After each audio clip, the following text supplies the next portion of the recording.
Nguyen put down the keyboard in his hands, his brow slightly furrowed.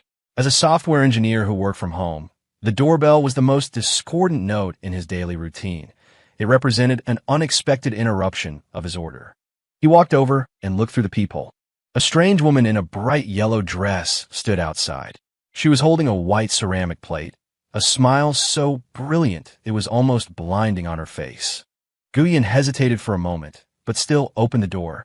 "Hello." The woman's voice was as bright as her dress. "My name is Ning Xiang. I just moved in yesterday, right across the hall." She offered the plate forward. "I made some brownies with walnuts. Just a little something for us to meet." Nguyen's gaze fell on the plate of brownies. The rich aroma of chocolate mixed with the smell of butter rushed into his nostrils. He didn't like sweets, and he disliked this kind of sudden social interaction even more. "Thank you, but I don't really eat sweets," he politely refused, without making any move to step aside. The smile on Ning Xiang's face froze for a split second, but immediately returned. "No problem. I'll bake something savory next time." As she spoke, with lightning speed, she shoved the entire plate into Nguyen's arms. Then, like a little rabbit that had completed its mission, she turned and ran, quickly slipping into the apartment opposite and gently closing the door. The whole process was as smooth as flowing water, giving Nguyen no chance to refuse.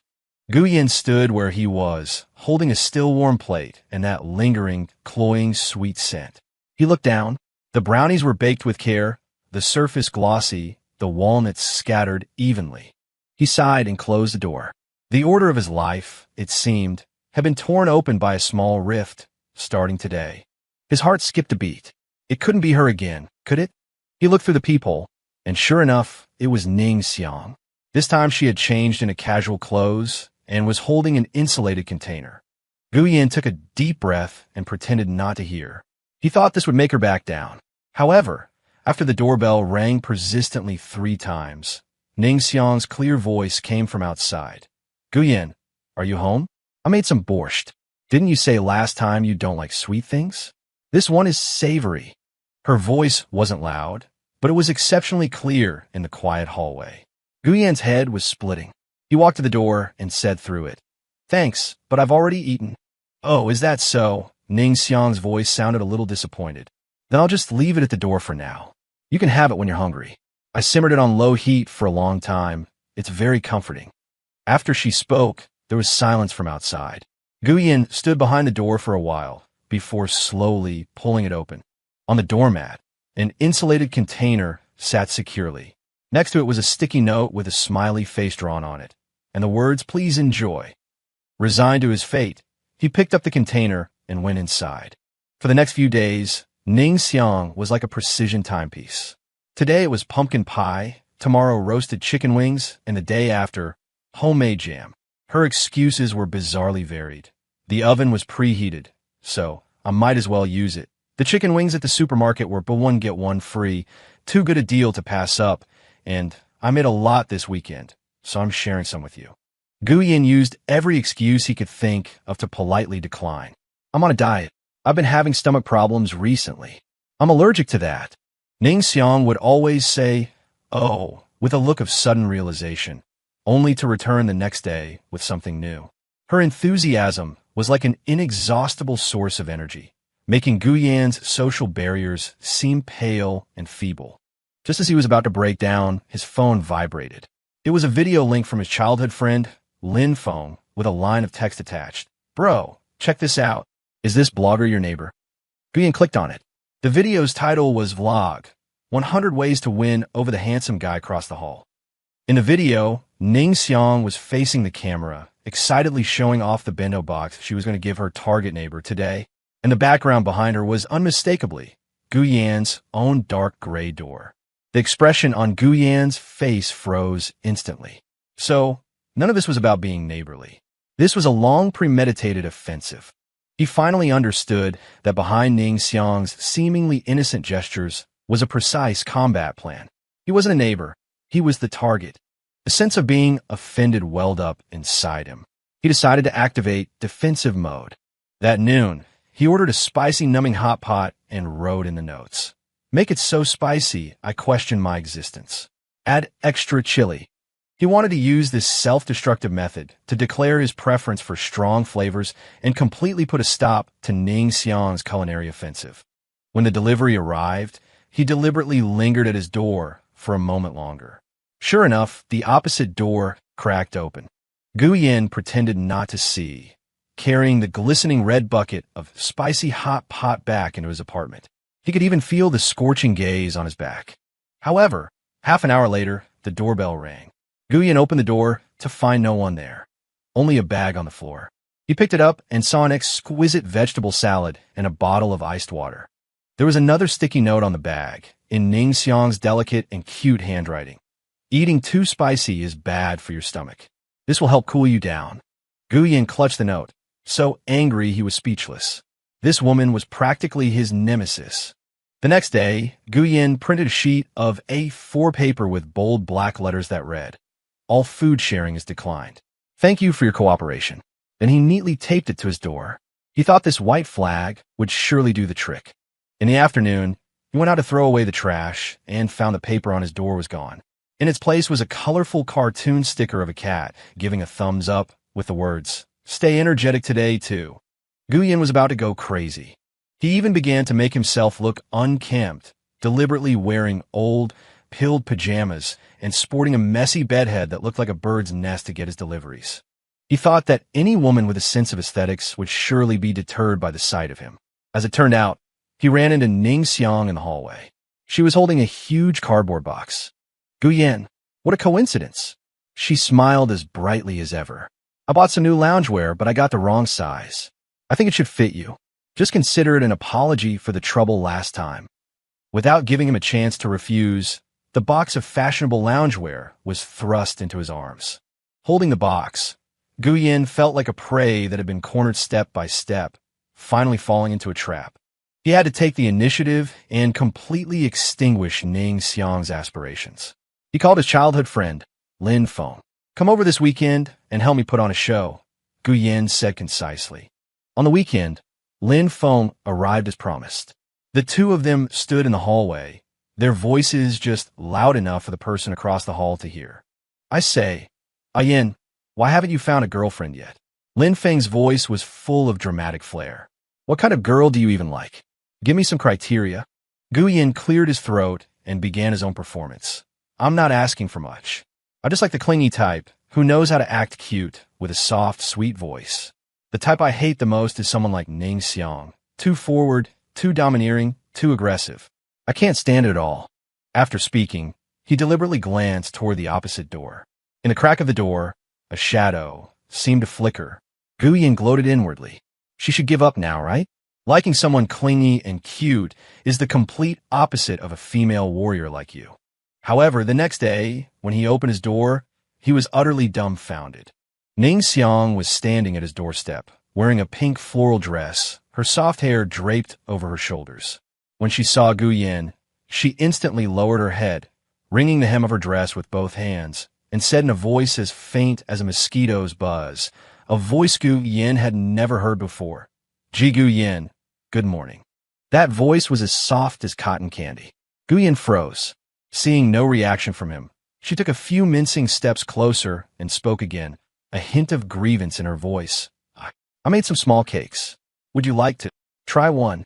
Gu Yin looked at her floral dress, which resembled a set of curtains, and her clumsy, coy, and dependent act, and felt his temples begin to throb. It seemed she had misunderstood something. She thought he liked a style, not a person. This misguided romantic pursuit, far from ending, had just entered an even more absurd stage. Gu Yin felt like he had just dug himself an even bigger hole. He was now not only the target, but also her style director. He just wanted to scream at the sky. Today's theme was innocent schoolgirl. A white shirt, a pleated skirt, and twin ponytails. She hugged her books and bumped into Gu Yin in the hallway, blushing as she said, "Senior, I can't solve this problem. Could you teach me?" Gu Yin pointed expressionlessly at the book in her hands. "Advanced mathematics. I'm not very good at it either." Tomorrow's theme was gentle wife. A beige knit cardigan and an apron. She held a bowl of soup and said timidly, "I made some soup. I don't know if you'll like it."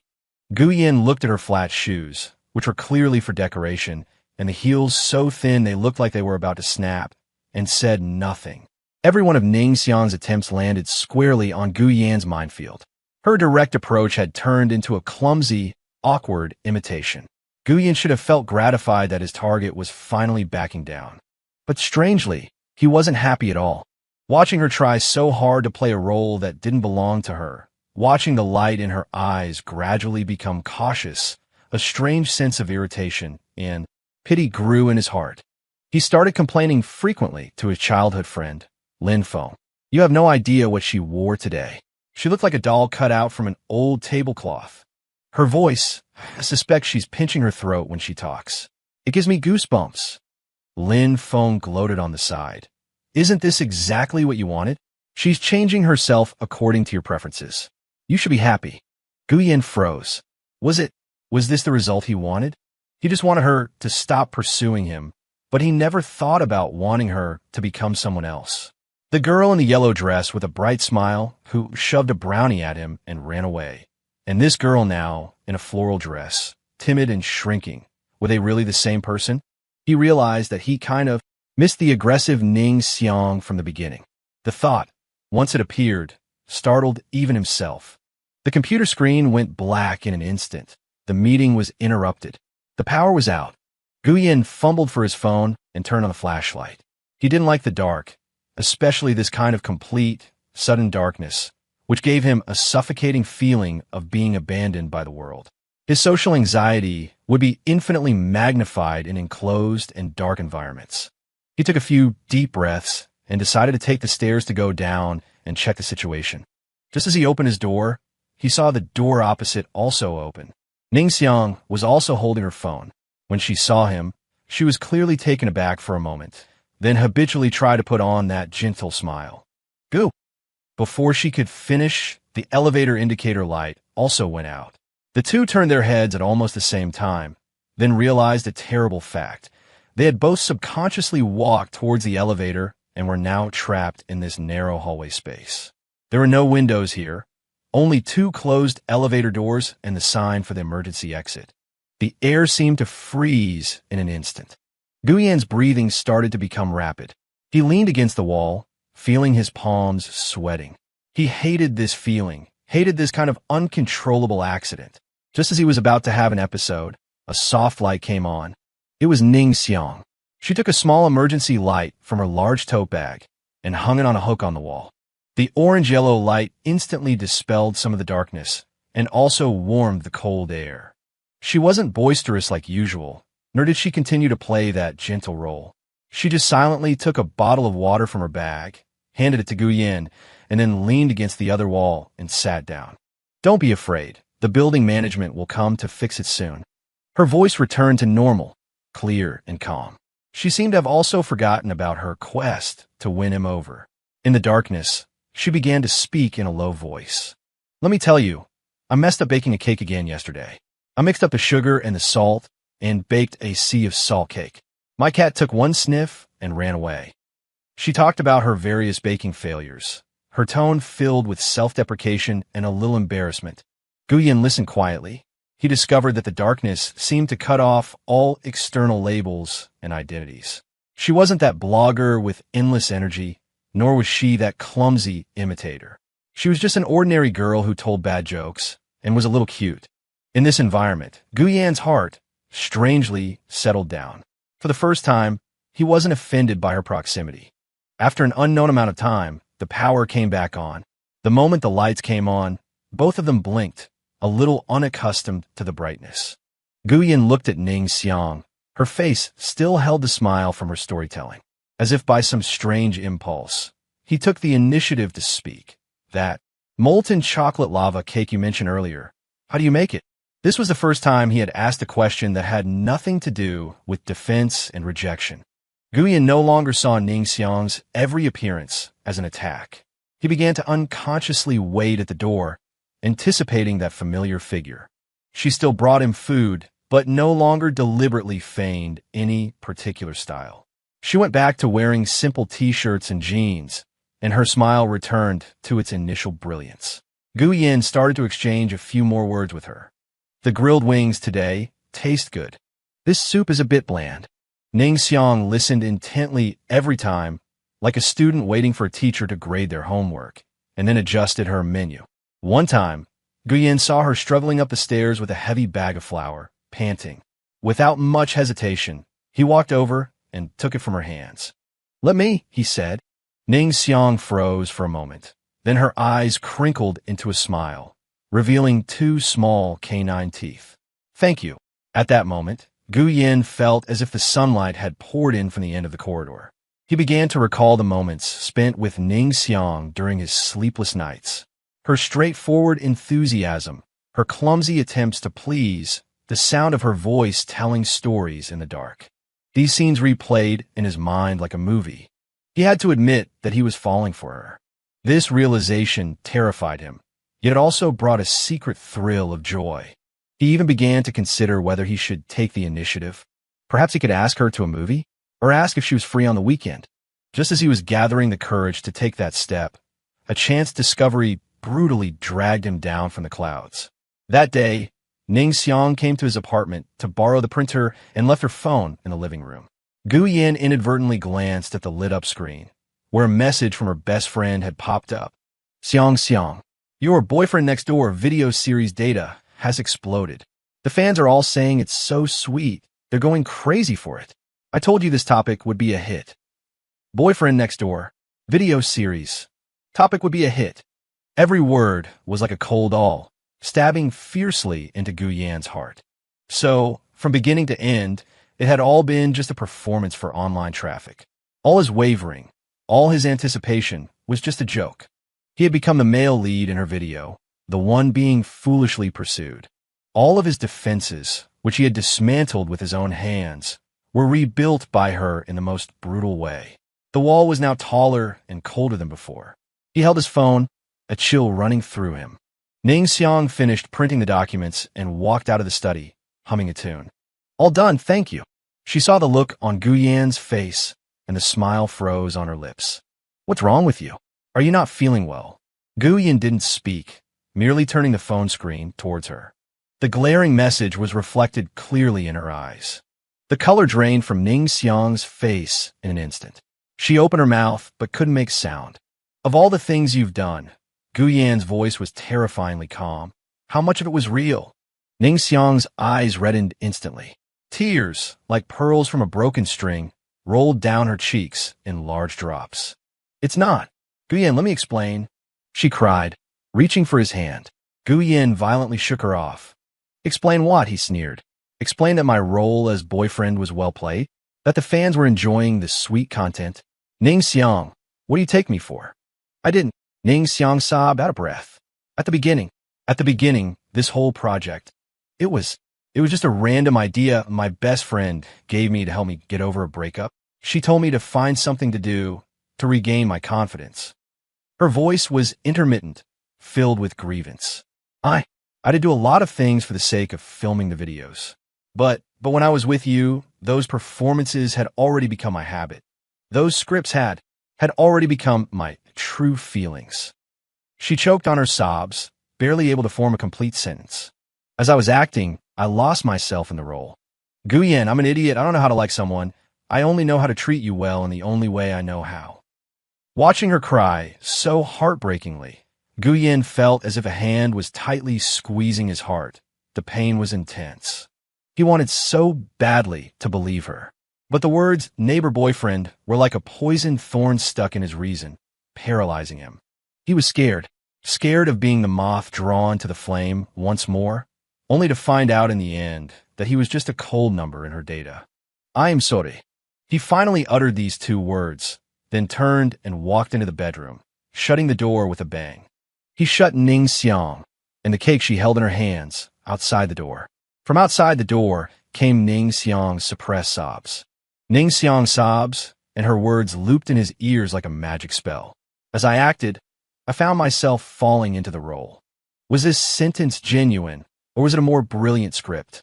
He couldn't tell. He only knew that he was in great pain. The pain of being fooled was far worse than that of a broken heart. The next day, Ning Xiang did not come. The third day, she did not come either. The doorway was unusually quiet. There was no longer the doorbell that rang on time, or the bento box that came with warmth. Gu Yan's life returned to its initial tranquility and was even deader than before. He thought he would be relieved, but he wasn't. He only felt an emptiness in his heart, as if a piece had been dug out. He began to unconsciously look at the tightly closed door opposite, expecting something, yet fearing something. He made a decision to escape. He submitted an application to the company for a long-term overseas assignment, the location in another city. He thought that as long as it was out of sight, it would be out of mind, and time would heal all wounds. He began to pack his luggage, folding his clothes and putting them in the suitcase, packing up the few books he often read on the bookshelf, organizing the documents on the table. Every movement was slow and methodical, yet it was as if he was fleeing from something. Ning Xiang still did not appear. No messages, no phone calls. She had really given up. Gu Yan stood in the empty room and gave a self-deprecating smile. Wasn't this what he wanted? She had given up, and he was free. But why did his heart ache so much? He dragged his suitcase and walked to the door. This would be the last time he walked out of this door. He took a deep breath, preparing to open the door. Just then, his foot touched something soft. He looked down and saw a white insulated bag lying quietly on the doormat. Gu Yan's heart skipped a beat. He bent down to pick up the insulated bag. It was slightly heavy in his hand. On the bag was a familiar sticky note. On it was Ning Xiang's handwriting, no longer a playful doodle, but just a line of words, written with some force, even a little crooked. I heard from my best friend that you don't eat properly when you're busy with work. This isn't for a video, it's just for you. Be careful on the road. No offense, no strategy, no neighbor boyfriend.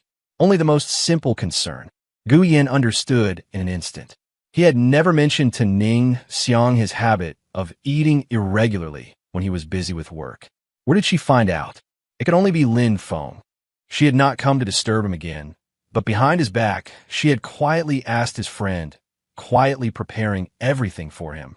She proved with her actions that those concerns had long surpassed the scope of the script. That sentence, as I acted, I found myself falling into the role, was true. He could no longer deceive himself. What was like? Perhaps it wasn't about fancy techniques or a perfect script. It was about remembering you don't eat sweets, remembering you have a weak stomach, remembering you forget to eat when you're busy with work. It was taking every word you said to heart. Ning Xiang's directness, her clumsiness, her embarrassing offensives. It turned out these were the only ways she knew how to express her love. She was like a piece of candy wrapped in a layer of choking mustard.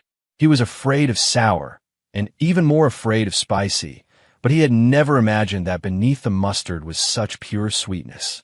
And he, because he was afraid of that layer of mustard, had almost missed the entire piece of candy. Bang! Gu Yan threw the suitcase in his hand heavily onto the floor, making a huge noise.